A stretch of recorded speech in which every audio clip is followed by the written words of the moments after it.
अत श्री चिदंबर पंचचामर स्तोत्रम्। कदम्बकानन प्रियम् चिदम्बया विहारिणम् मदेव कुम्भकुल्पितस्फटिम्बलालनोत्सुकम्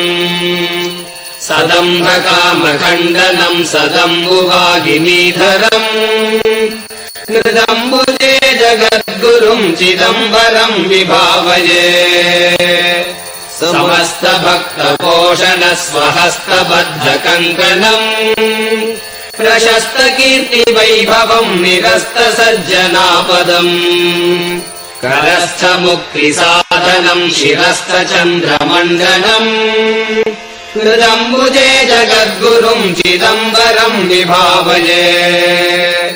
जटाकिरीटमण्डितम् निटाललोचनान्वितम् पटीकृताट्टदिक्तटम् पटीरमङ्गलेपनम्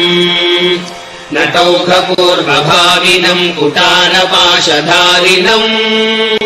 कृदम्बुजे जगद्गुरुम् चिदम्बरम् विभावये कुरङ्गशाभशोभितम् चिरम् गजाननार्चितम्